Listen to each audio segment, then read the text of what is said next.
बिस्मिल्लाहिर्रहमानिर्रहीम। Hello everyone, अस्सलाम वालेकुम।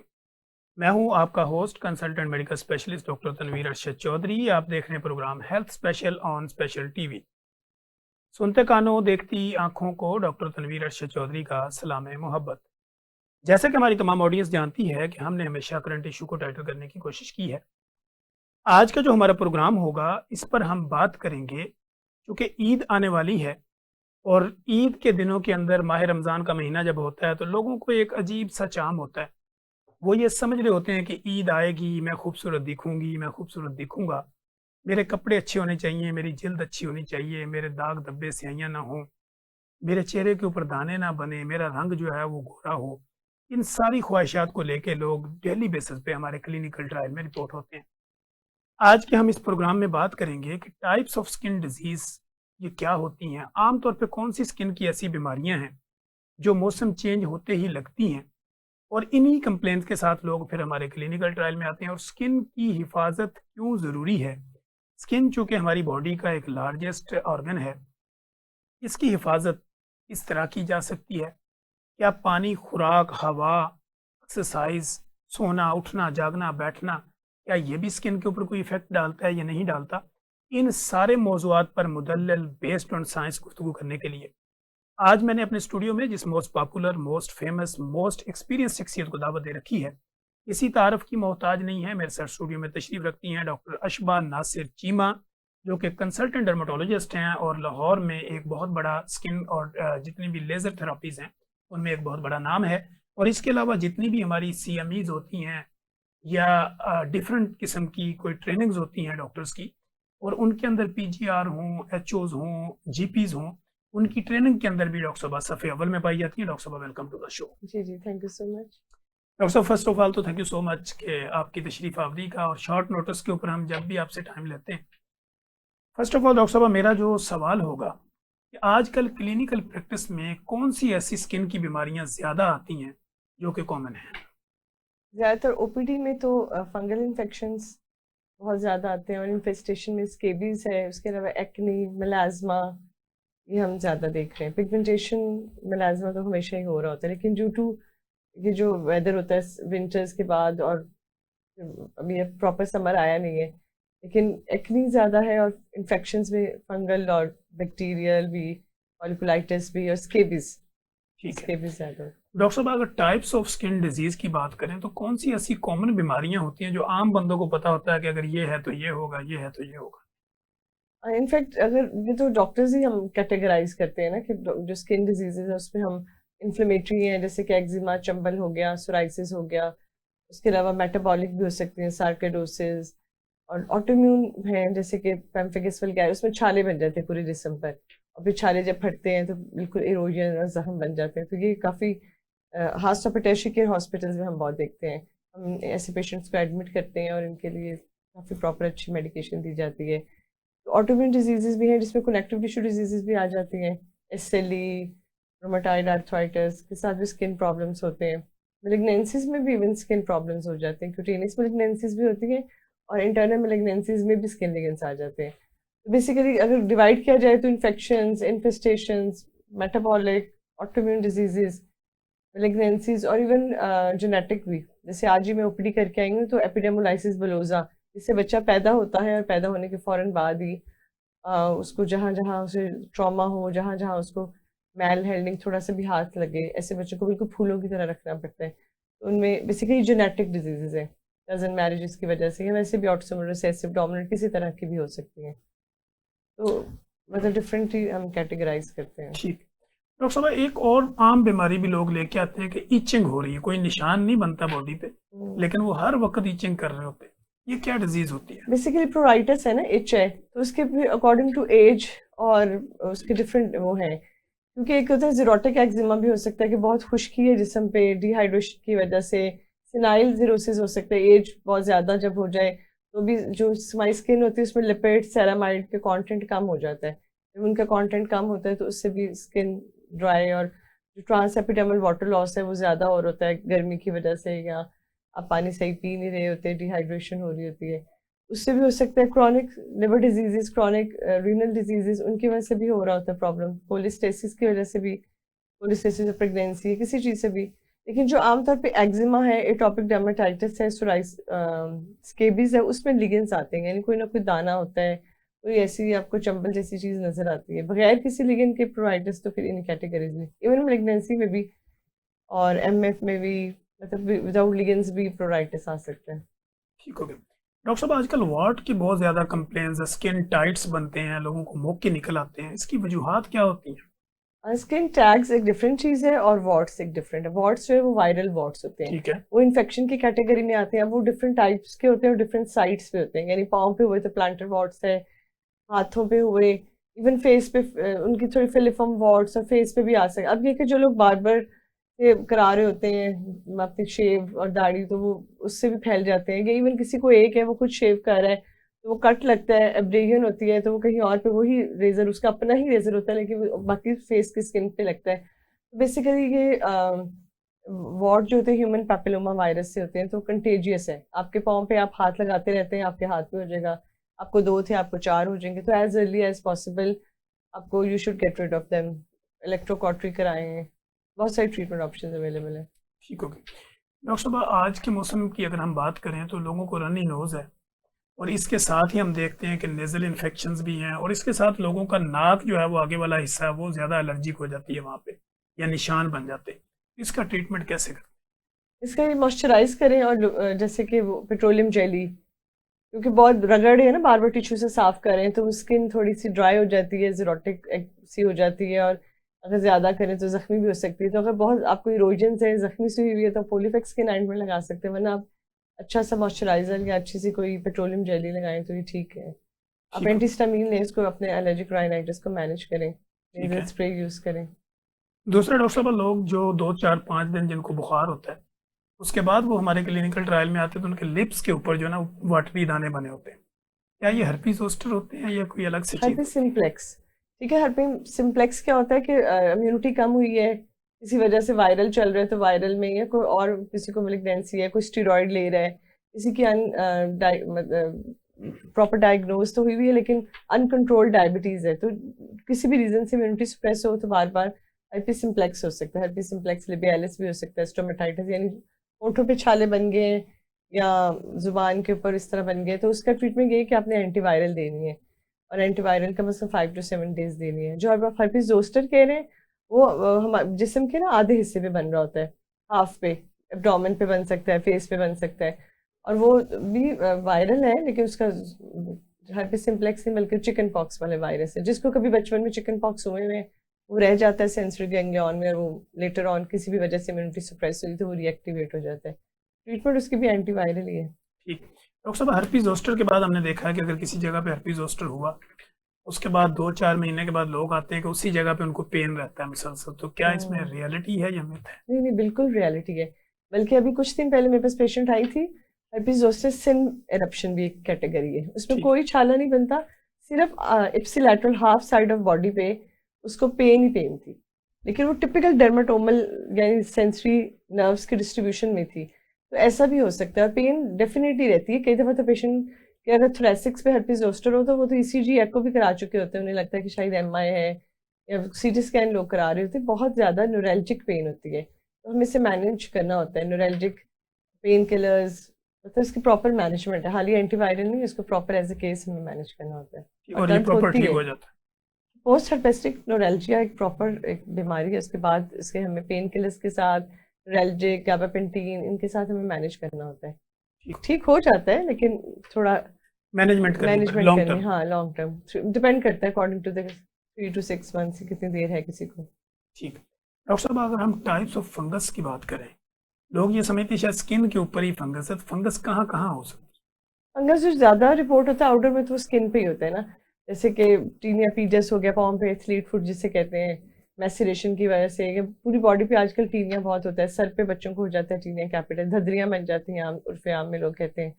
उसके अलावा एक पिट्राइसिस वर्सिकली भी होता है, जो धब्बों की शक्ल में शोल्डर्स पे बना होता है, तो वो आमतौर पे स्वेटिंग की वजह से होता है। और जो एथलीट्स हैं, उसके अलावा जो लेबरर्स हैं, उनको हो जाता है, स्वेट होता है वो लोग, या फिर लोग बड़ी खुशी से गर्मियों में नहाते हैं और उसके बाद बॉडी को ड्राई नहीं करते, तो गीलेपन से ये होता है। तो ये तो क्यूटेनियस है, ये कैंडिडियासिस है, ये क्यूटेनियस है लेकिन सिस्टेमिक भी होते हैं। उसमें प्रॉपर किप्रोकोकस, क्रोमोप्लास्टोमाइकोसिस, वो तो है सबक्यूटेनियस की कैटेगरी में आ जाता है। ज़ाइगोमाइकोसिस मतलब है मोटे मोटे लिगेंड्स बन जाते हैं। लोबोमाइकोसिस तो है डिफरेंट कैटेगरीज, स्किन वाले भी हैं सबक्यूटेनियस और सिस्टेमिक, लेकिन सिस्टेमिक उनको ही होते हैं जो इम्यूनो डेफिशिएंट होते हैं। ठीक हर है। एक को systemic candidiasis, systemic fungal infection नहीं होते। इसके अलावा हम देखते हैं नोज के अंदर फंगस, कान के अंदर फंगस, गले में फंगस। ओटोमाइकोसिस।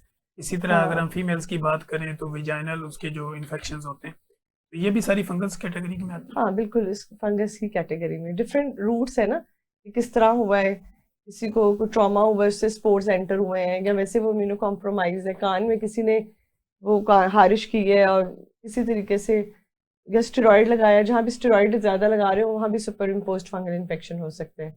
तो अकॉर्डिंगली डायग्नोसिस करके फिर वी हैव टू मैनेज। ठीक सिस्टेमिक में तो हमें ज़्यादा इट्रोकोनाजोल, एम्फोटेरासिन, इस तरह की चीज़ें देनी होती हैं। ठीक होगा। डॉक्टर साहब, एक्नी पहले तो हम ये सोचते थे कि टीन एजेस में जो है ना वो एक्नी ज़्यादा निकलते हैं, अब तो हम देखते हैं मिडिल एज में भी जाके और एल्डर में भी जाके लोगों को एक्नी हो रहे हैं। बिल्कुल तो ऐसा। इसकी बेसिक काज क्या होती है? बेसिक कॉज तो वही है कि जो सेबेशियस ग्लैंड्स हैं उनकी हाइपर एक्टिविटी ज़्यादा है, वो सीबम ज़्यादा बना रहे हैं। और सीबम का मतलब है ऑयल, और ऑयल जो है वो हमारे पोर्स को क्लॉग करता है। तो ऑयली स्किन होती है ऐसे लोगों की, और वो comedones, white head, black head, वो बाद में पस्ट्यूल बन जाते हैं, इसमें प्रोपाइनोबैक्टीरियम एक्ने जब एक्ट करती है तो फिर ऑल वो है। लेकिन कुछ लोग होते हैं जो ज़्यादा उनको मतलब प्री डिस्पोज्ड होते हैं, जो ज़्यादा प्रोन होते हैं, उनकी स्किन ऑयली होती है, उनके सेबेशियस ग्लैंड्स का साइज बड़ा होता है, और फिर हार्मोनल इम्पैक्ट भी बहुत ज़्यादा है।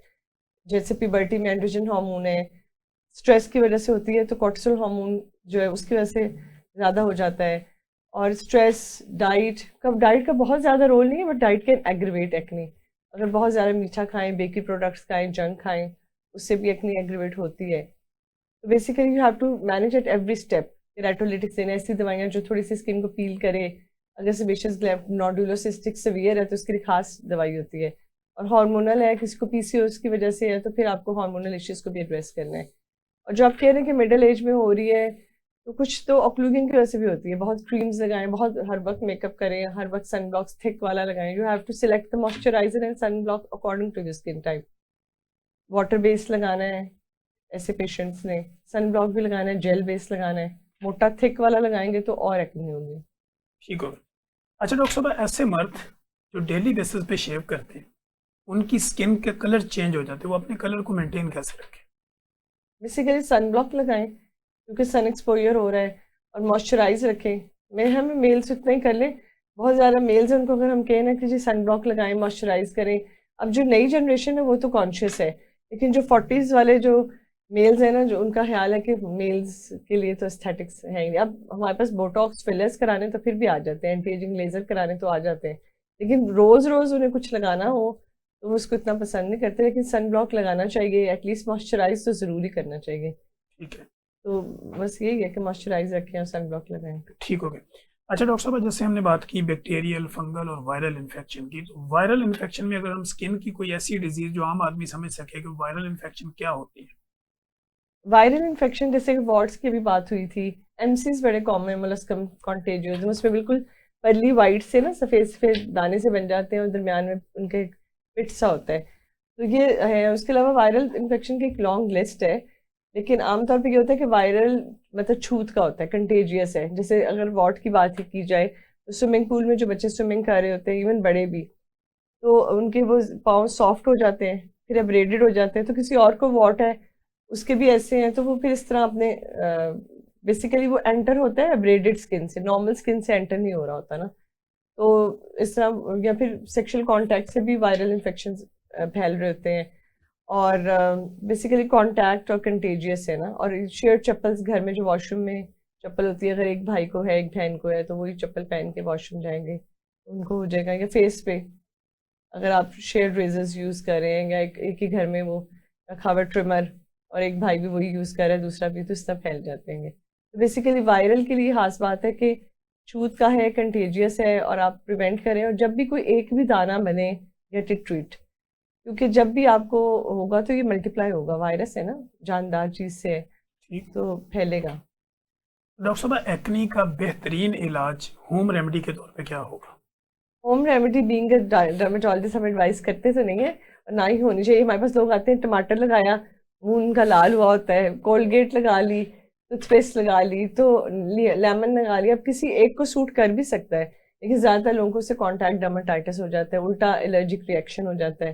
तो होम रेमेडी यही है कि आप जिनको बहुत ऑयली स्किन है वो कम से कम 2 दफ़ा चेहरा तो अच्छी तरह धोएं ऑयल कंट्रोल फेस वॉश से, और अपनी ऑयल स्किन को, मतलब ये नहीं कि हर वक्त धोएं और उनका स्किन बैरियर ही डैमेज हो जाए, लेकिन एटलीस्ट वो लगाएं। और कुछ ऐसी दवाई लगाएं जिसमें कोई फार्मूला हो, अडापालिन या ऐसा कि थोड़ा सा केराटोलिटिक इफेक्ट हो, स्किन को हल्का सा वाइट हेड ब्लैक हेड को पील करे। तो स्किन केयर, और फिर डर्माटोलॉजिस्ट को विजिट करें। हर जगह डर्माटोलॉजिस्ट हैं, सरकारी अस्पतालों में भी बैठे हुए हैं, फ्री भी है, प्राइवेट में भी हैं। तो आप किसी भी जगह जाके अपनी प्रॉपर एवेल्युएशन करें, क्योंकि माइल्ड एक्ने की डिफरेंट ट्रीटमेंट है, मॉडरेट की है, नोडुलर सिस्टिक की अलहदा है, हार्मोनल वाली की अलहदा है। डॉक्टर साहब, एक्ने के बाद बनने वाले निशानात मुकम्मल खत्म हो सकते हैं? आप निशानात का मतलब है कि पोस्ट इन्फ्लेमेटरी हाइपर पिगमेंटेशन निशानात बन गए, ठीक है, उन पे तो क्रीम्स लगाएं, ऐसा की चीज़ें लगाएं, सीरम्स लगाएं, कुछ प्रोसीजर्स हैं, ठीक हो जाएंगे। अगर आप खड्डों की बात करें, स्कार्स की, गहरे खड्डे बन जाते हैं, उसमें डिफरेंट टाइप्स होती हैं, तो वो कभी भी किसी दवाई से ठीक नहीं होते, उनके लिए लेजर्स ही कराने पड़ते हैं। सीजो फ्रैक्शन लेजर है, आरएफ माइक्रो रीडिंग लेजर है, सब्सिगन है, फिलर्स हैं, बायोस्टिमुलेटर्स हैं, लेकिन बहुत अच्छे रिजल्ट हैं इन सब प्रोसीजर्स के। ठीक लेकिन अगर कोई ये कहे ना कि दवाइयों से ठीक हो जाएंगे स्कार्स गड़े, वो नामुमकिन है। है। जी नाजरीन, कहीं मत जाइएगा, हमारे साथ रहिएगा। यहीं पे वक्त हुआ एक ब्रेक का। ब्रेक के बाद जब हम आएंगे तो डॉक्टर अशबा नासिर चीमा हमारे साथ मौजूद है, और मेरी कोशिश है कि हर सवाल को डिफरेंट एंगल्स के साथ डॉक्टर साहब के सामने रखें, ताकि आप लोगों की ज़िंदगी में आसानी पैदा की जा सके। वेलकम बैक नाजरीन, आप देख रहे हैं हेल्थ स्पेशल प्रोग्राम। मैं डॉक्टर तनवीर अरशद चौधरी हूं, और आज की जो हमारी मोस्ट पॉपुलर गेस्ट हमारे साथ मौजूद हैं, डॉक्टर अशबा नासिर चीमा। हमारी गुफ्तगू हो रही थी स्किन की टाइप्स ऑफ डिजीज़ के ऊपर। फिर हम देख रहे थे कि फंगल, वायरल और डिफरेंट किस्म की जो बीमारियां होती हैं, इनको आम जुबान में क्या कहा जाता है, ताकि आम आदमी समझ सके और अपनी बीमारी को लेके एक प्रॉपर डर्मेटोलॉजिस्ट के पास जाए। अब हम ये प्रोग्राम के दूसरे हिस्से में पहुंचे हैं, तो अब हम इसमें बात करेंगे कि इसको इन्वेस्टिगेट करने का तरीका क्या होता है, फिर आगे जो लेज़र ट्रीटमेंट होते हैं, खूबसूरत बनाने के क्या क्या प्रोसीजर्स हैं, इन सारे मौजूद पर भी गुफ्तगू करेंगे। डॉक्टर साहब, जैसे कि हमने ये पिगमेंटेशन पे हमारी बात रुकी थी, पिगमेंटेशन या मिलाजमा, दोनों में फ़र्क क्या है और दोनों का ट्रीटमेंट क्या होगा? पिगमेंटेशन बेसिकली एक ब्रॉड टर्मिनोलॉजी है कि गहरा रंग है, स्याही है तो किसी किस्म की।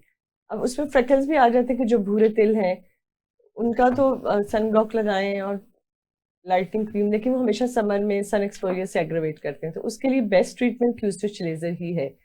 और वो अगर गोरा रंग हो तो बहुत ही कमाल रिजल्ट आता है, सामने रंग पे भी थोड़े सेशन ज़्यादा लगते हैं, लेकिन Q-switch is the best for freckles. अब आ जाता है पिगमेंटेशन, यानी कि अगर मेलाज़्मा हो, छाइयाँ, उसको भी according to the cause treat करना पड़ता है कि प्रेगनेंसी में हुई थी, हार्मोनल की वजह से है, या फिर हमने देखा है कि iron deficiency, vitamin D deficiency से भी बहुत छाइयाँ हो रही होती हैं। तो अंडरलाइंग न्यूट्रिशन कॉजेज़ को, फिर सन एक्सपोजर को, और फिर प्रोसीजर्स, उसमें डेफिनेटली लाइटिंग क्रीम्स का सबसे इम्पॉर्टेंट रोल है। सबसे पहले हम सन ब्लॉक और वाइट उनकी डेफिशिएंसीज को पूरा करते हैं, और फिर ऐसी लाइटिंग क्रीम्स देते हैं जिसमें कॉजिक एसिड, आर्ब्यूटिन, बहुत सारे फार्मूलाज होते हैं according to the patient as.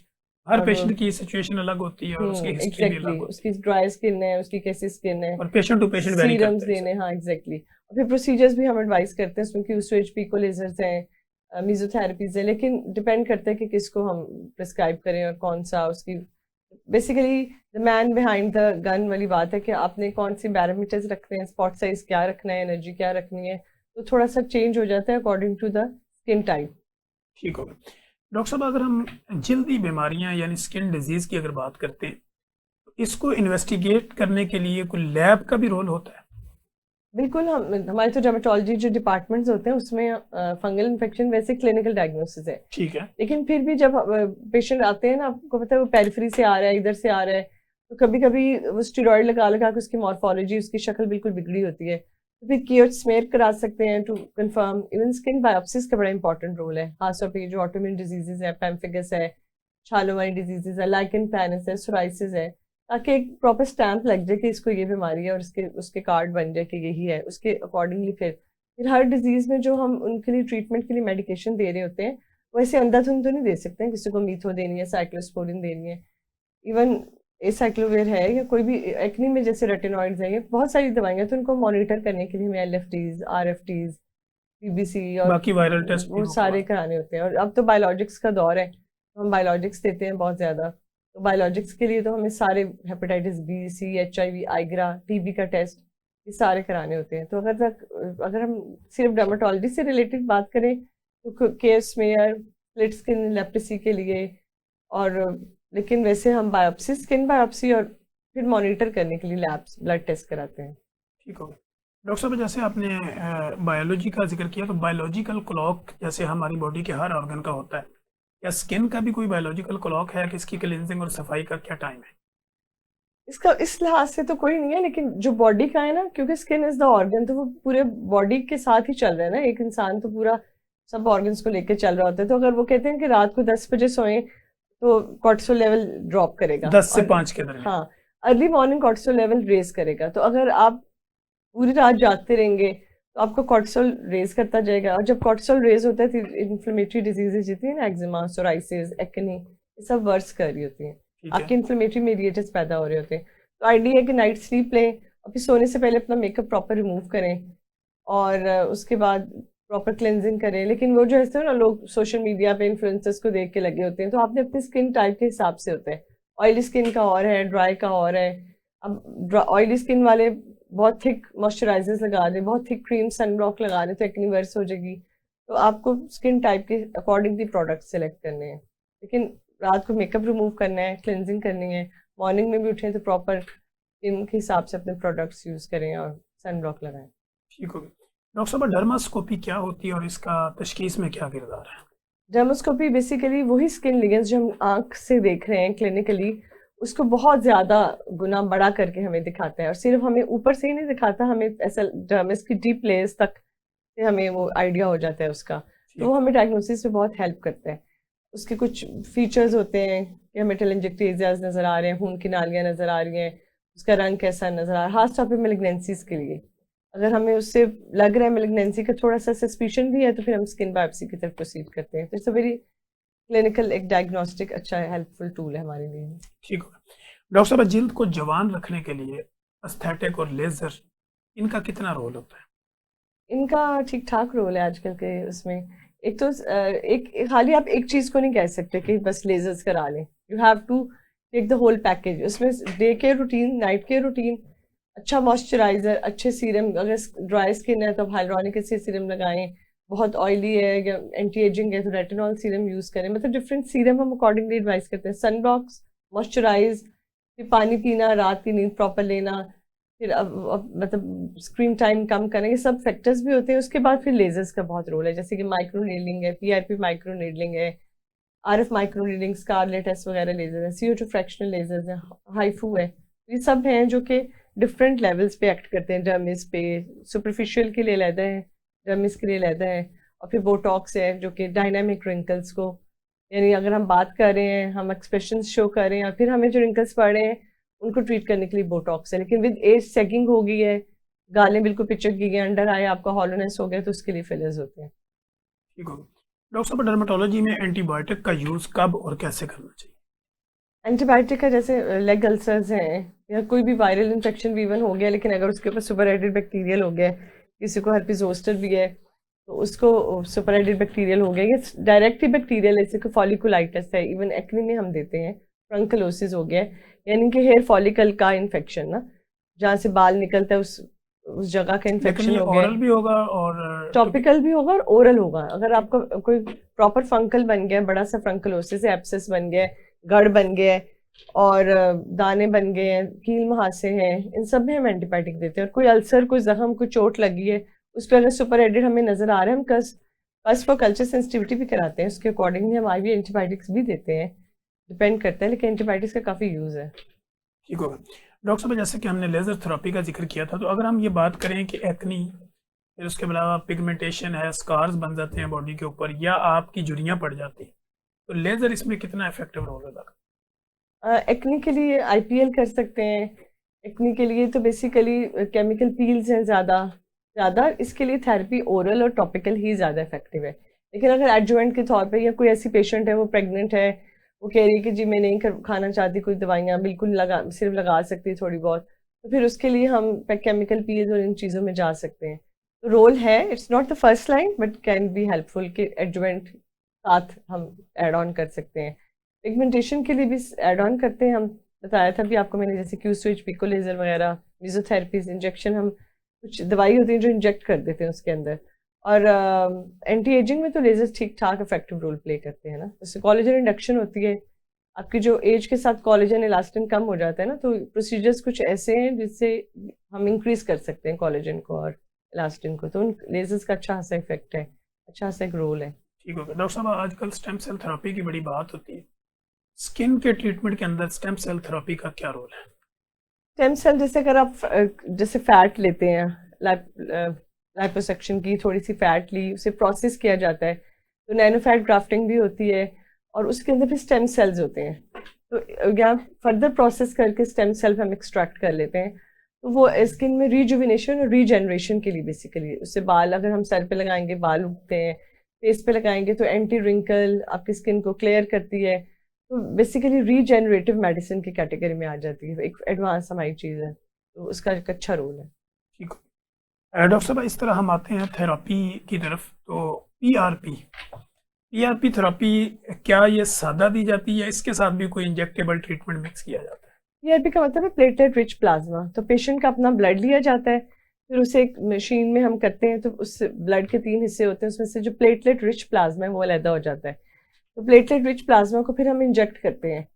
अब हम इंजेक्ट भी कर सकते हैं और हम लगा लगा के साथ माइक्रो नीडिंग भी करते हैं। तो जो प्लेटलेट है उसके अंदर ग्रोथ फैक्टर्स होते हैं, तो स्किन को अच्छा वो रीजनरेशन करती है, रीग्रोथ उसकी करती है। और बालों में अगर लगाएं तो बाल भी अच्छा, हेयर लॉस वगैरह कम हो जाता है। टेलोजन फ्लूवियम में भी स्ट्रेस वगैरह से, डेफिशिएंसी से जो बाल गिर होते हैं, अंडरलाइन कॉज ट्रीट करके फिर एडजुवेंट के तौर पे। इसी तरह एंड्रोजेनेटिक एलोपेशिया में भी पहले आपने एंड्रोजेनेटिक एलोपेशिया को, जैसे मर्दों के बाल गिर रहे होते हैं, बाल अक्सर मर्दों के स्टार्ट से या इधर से गिरना शुरू हो जाते हैं, तो हाल ही पीआरपी नहीं, उसकी जो प्रॉपर एंड्रोजेनेटिक एलोपेशिया यानी कि उसकी जो पैथोफिजियोलॉजी, हाँ उसके हिसाब से कि जीन्स में भी है उसके, उसको एंड्रोजेनेटिक है यानी एंड्रोजन हार्मोन की वजह से है ना उसका, तो उसकी प्रॉपर मेडिकेशन ओरल टॉपिकल दे के साथ हम पीआरपी ऐड ऑन कर सकते हैं। ठीक हो गया डॉक्टर साहब। पीआरपी फेस की जब करते हैं यानी, तो वो उसके अंदर प्रोसीजर क्या होगा और ये कितना तकलीफ दे होता है? तकलीफ तो बिल्कुल भी नहीं होता। हम नमिंग क्रीम लगाते हैं, सुन करने वाली क्रीम लगा लेते हैं और फिर हम उसे इंजेक्ट भी कर लेते हैं और माइक्रो नीडलिंग, तो फेस का तो बिल्कुल कंफर्टेबल है। सर में भी हम नर्व ब्लॉक्स लगा लेते हैं, रीजनल ब्लॉक उसका लगा लेते हैं, तो उसके बाद कंफर्टेबल होता है, पेशेंट आराम से करा लेता है। लेकिन मैं साथ ये भी आपको एक इस प्लेटफॉर्म के थ्रू बताऊंगी कि पीआरपी ना हर टिकटॉक पे, हर इंस्टाग्राम पे लोग पीआरपी पीआरपी डील लगी हुई है इतने हज़ार की, तो पीआरपी ये हर जगह के लिए पीआरपी नहीं है। Always visit a qualified dermatologist. अब लगाने का तो हमारे पास भी टेक्नीशियंस हैं, सैंपल तो वही लेते हैं, बनाते तो वही हैं, लेकिन हमें पता है किसको लगनी है किसको नहीं हम इंजेक्ट कर सकते। अब स्कारिंग एलोपेशिया होता है पेशेंट के सर पे। स्कारिंग एलोपेशिया का मतलब है कि जैसे कि एसएलई है, कनेक्टिव टिश्यू डिजीज है और बाल गिर गए हैं, वो एक अंदर ऑटोइम्यून प्रोसेस चल रहा है, ठीक है। और स्कारिंग का मतलब होता है कि वहाँ जो हेयर फॉलिकल है वही उड़ चुका है, वो तो जब उड़ गया हेयर फॉलिकल वहाँ है ही नहीं, बाल कहाँ से उगेंगे। और अंदर एक ऑटोइम्यून प्रोसेस चल रहा है, उसे एसएलई है, कनेक्टिव टिश्यू डिजीज है, उसमें पीआरपी ने क्या करना है। लेकिन लोग जाते हैं एस्थेटिक फिजिशियंस, सो कॉल्ड जो डॉक्टर्स नहीं भी होते, स्टेटिशियंस, क्वैक्स, तो उनके पास जाते हैं, पीआरपी कराई जा रहा है। हमारे पास भी पेशेंट आएगा, पता चलेगा 10 सेशन कराए में पीआरपी के, उसमें कोई रोल नहीं है। तो पीआरपी कोई वो नहीं है कि हर चीज़ का इलाज पीआरपी है। Selection of patient is important, इसलिए आपको हमेशा क्वालिफाइड को विजिट करें और ताकि उसे पता हो ना आप पीआरपी आपके लिए है भी कि नहीं। लोगों का कॉन्फिडेंस लूज भी इस वजह से होता है कि वो मिस गाइड होते हैं और मिस ट्रीट होते हैं।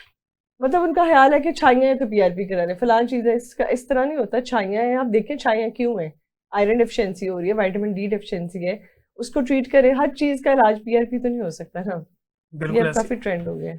ठीक हो गया। अच्छा डॉक्टर साहब, इसके साथ ही हम जब बात करते हैं तो माइक्रो नीडलिंग और पीआरपी में फ़र्क क्या है? बेसिकली हम इसको कंबाइन करते हैं, दो डिफरेंट चीज़ें हैं। माइक्रो नीडलिंग में क्या होता है कि माइक्रो नीडल्स जो हैं वो स्किन पे हम करते हैं according to the skin, under eye करना है, फेस पे करना है, डिफरेंट डेप्थ है उसकी।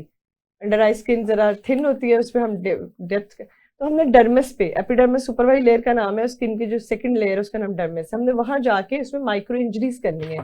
तो माइक्रो इंजरीज से स्किन को ये धोखा होगा कि शायद मुझे कोई ट्रॉमा हो रहा है, तो वहाँ कोलेजन इंडक्शन होगी, कोलेजन इंडक्शन होगी तो हमारी स्किन यूथफुल होगी, हमारी स्किन टाइट होगी, तो ये तो माइक्रो नीडल है। लेकिन पीआरपी जो है ना, हम साथ साथ टॉपिकली पीआरपी गिराते जाते हैं और ऊपर माइक्रो नीडिंग करते हैं, तो एक वक्त में 2 काम हो रहे होते हैं कि पीआरपी में प्लेटलेट है और प्लेटलेट में ग्रोथ फैक्टर्स हैं, तो उससे वो उसकी हीलिंग में भी हेल्प करता है और उसको रीजनरेशन में डबल, मतलब 2 तरह से फ़ायदा हो रहा होता है। खाली पीआरपी आप इंजेक्ट भी कर सकते हैं और माइक्रो नीडिंग के थ्रू भी आप, मतलब यू कैन कंबाइन बोथ। ठीक होगा। डॉक्टर साहब, जल्दी बीमारियों से बचाव कैसे मुमकिन है? जल्दी बीमारियों से, जैसे हमारे पास तो अल्लाह का शुक्र है कि कैंसर्स का कम है, लेकिन फिर भी अब हम डेमोस्कोपी कर रहे हैं, बायोप्सीज, तो कंपैरेटिवली आज से कोई 10-20 साल से अगर कंपेयर करें तो अब स्किन मेलिग्नेंसीज ठीक ठाक आ रही हैं, बीसीसी, स्क्वेमस सेल कार्सिनोमा, मेलानोमास। तो सन ब्लॉक लगाएं, सन एक्सपोजर कम करें। सन ब्लॉक अगर कोई नहीं भी लगा रहा तो कम से कम अपने फेस को कवर कर सकता है, जैसे खेतों में काम कर रहे हैं, लेबरर है, तो वो अपना कोई कपड़ा रखे, अम्ब्रेला यूज़ कर सकते हैं, फुल स्लीव्स कपड़े पहने, प्रोटेक्शन, सन प्रोटेक्शन करें स्किन मेलिग्नेंसीज। उसके अलावा वही है, अगर एक्जिमास पाकिस्तान में बहुत हो रहे होते हैं, तो एक्जिमास को आपने अपनी स्किन को मतलब तर रखना है ना, मतलब आपने लुब्रिकेशन, मॉइस्चराइजर, अच्छा लोशन लगाना है, क्योंकि जब भी स्किन ड्राई होती है, हारिश लोग करते हैं, हारिश करते हैं तो एक्जिमा और वर्स होता है। तो हर स्किन के अकॉर्डिंगली, सेबरिक डर्माटाइटिस है तो आपने उसका, मतलब एक्नी है तो आप उसे ऑयल कंट्रोल करें, अगर स्किन ड्राई है तो उसे आप मॉइस्चराइज करें, सन ब्लॉक लगाएं। तो डिफरेंट तरीकों से आप अपनी स्किन को मैनेज कर सकते हैं और डिजीजेस को प्रिवेंट कर सकते हैं। ठीक हो गया। डॉक्टर साहब, एक तो वो लोग जो ऑनलाइन काम करते हैं, कंप्यूटर पे ज़्यादा रहते हैं, मोबाइल के ऊपर उनका ज़्यादा काम है, क्या ये लाइट्स भी उनकी स्किन को डैमेज करती? जो एलईडी लाइट्स होती है उसमें विजिबल लाइट होती है, ब्लू लाइट विजिबल है। अब जो विजिबल लाइट है, ब्लू लाइट है, वो भी मिलाजमा करती है, वो भी छाइयाँ करती है, बल्कि अब जो लेटेस्ट रिसर्च है उसमें जो यूवीए और यूवीबी है ना, उससे ज़्यादा जो छाइयाँ है ना, उनका ज़्यादा जो कॉज है वो विजिबल लाइट स्पेक्ट्रम और ब्लू लाइट है। तो इसलिए आइडियली होना ये चाहिए कि अगर आप एलईडी पे मोबाइल हर वक्त यूज़ करें, और अगर आपका काम है जी, आप अक्सर पेशेंट कहते हैं जी हम तो रात को मोबाइल पे काम करते हैं, हम सन ब्लॉक क्यों लगाएं, हम तो बाहर ही नहीं जाते, तो उन्होंने घर में भी सन ब्लॉक लगाना है। और ख़ास तौर पे आयरन ऑक्साइड और ये वाले जो टिंटेड सन ब्लॉक्स हैं वो यूज़ करने, वो आपको ज़्यादा अच्छा ब्लू लाइट से प्रिवेंट करते हैं, बजाय कि आप बिल्कुल दूसरे सन ब्लॉक जो सिंपल वाले, एक केमिकल होते हैं और एक फिजिकल होते हैं, तो आपने फिजिकल वाले लगाने हैं अगर आपका ब्लू लाइट से एक्सपोजर है। डॉक्टर साहब, थैंक यू सो मच। आपकी मोहब्बत का बहुत बहुत शुक्रिया। और जब भी हम आपके साथ होते हैं, मल्टीपल क्वेश्चंस अब माइंड में होते हैं, लेकिन टाइम लिमिटेशंस भी होती है, तो इंशाल्लाह हम कोशिश करेंगे कि दोबारा जो चीज़ें रहेंगी वो आपके साथ दोबारा डिस्कस करेंगे। अभी डॉक्टर साहब हमारे पास आखिरी 1-1.5 मिनट होगा। डॉक्टर अशबा नासिर चीमा का पब्लिक के नाम क्या पैगाम, और पब्लिक आपसे कांटेक्ट कैसे करें? जी, मैं डर्मेटोलॉजिस्ट हूँ, स्किन स्पेशलिस्ट। अगर मॉर्निंग में कोई नॉन अफोर्डिंग पेशेंट्स हैं तो वो सर्विसेज हॉस्पिटल में विजिट कर सकते हैं। आउटडोर में वहाँ पे हर किस्म की जल्दी अमराज का हम इलाज करते हैं और तशखीस करते हैं, लेकिन एस्थेटिक प्रोसीजर्स ऑब्वियसली सरकारी हॉस्पिटल में नहीं अवेलेबल होते, तो उसके लिए एंटी एजिंग प्रोसीजर्स के लिए हाइड्रोफेशियल्स और बोटॉक्स और फिलर्स और कोई भी स्कारलेट है, सो इस तरह के लेजर्स और जो अफोर्डिंग पेशेंट्स हैं, और ऑब्वियसली स्किन डिजीजेज वाले भी as well as aesthetic both, वो मुझे फेज ए डीएचए में expert skin and laser clinic के नाम से मेरा क्लिनिक है, with all the gadgets, with all the lasers, तो आप मुझे वहाँ विजिट कर सकते हैं। और पब्लिक के नाम मेरा मैसेज ये होगा कि आप हमेशा किसी भी क्वालिफाइड पर्सन को विजिट करें, अपने इलाके में देखें, अपने शहर में देखें कि वहाँ पे कोई क्वालिफाइड स्किन स्पेशलिस्ट हो। लोगों ने नाम के साथ लिखा ज़रूर होता है स्किन स्पेशलिस्ट, लेकिन प्रॉपर डिग्री होनी चाहिए जो कि Pakistan medical and dental council से रजिस्टर्ड हो, हेल्थ केयर कमीशन से उनका सेटअप रजिस्टर्ड हो, और वो प्रॉपर खुद से एक स्किन स्पेशलिस्ट हो, क्योंकि टेक्नीशियंस ने भी खोले हुए हैं, एस्थेटिक फिजिशियंस ने भी और क्वैक्स ने भी, और फिर आपको गलत, मतलब आप जहाँ पीआरपी की ज़रूरत नहीं वहाँ पीआरपी हो रही है, छाइयों पे भी पीआरपी हो रही है, और लेजर्स भी गलत तरीके से कर रहे हैं, डेप्थ का नहीं पता, उल्टा और स्कार्स हो रहे हैं, बोटॉक्स लोग कराते हैं, आईब्रोज गिर जाती हैं, आंखें बिल्कुल, लिटोसिस हो रहा होता है, आईब्रो एक ऊपर चढ़ जाती है। तो मतलब आप हमेशा एक क्वालिफाइड से के पास जाएं जो प्रॉपर ट्रेनर है, जो और आपके पास हर तरह की सहूलत होती है। अगर आप नॉन अफोर्डिंग है तो आप किसी भी अच्छे टर्शियरी केयर हॉस्पिटल में भी विजिट कर सकते हैं। Thank you so much. नाज़रीन, आपने देखा डॉक्टर अशबा नासिर चीमा हमारे साथ मौजूद थी।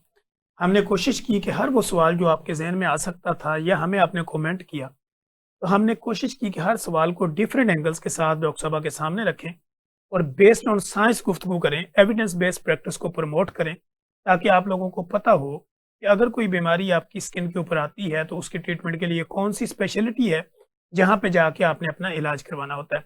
अगर आपको हमारे इस प्रोग्राम से मुतल्लिक़ किसी भी तरह की कोई क्यूरी, कोई थ्योरी, कोई सवाल व जवाब, कुछ आप हमें सजेस्ट करना चाह रहे हो, कुछ आप हमसे पूछना चाह रहे हो, आप कमेंट बॉक्स में आइए, नेगेटिव लिखें या पॉजिटिव लिखें, लेकिन ज़रूर लिखें।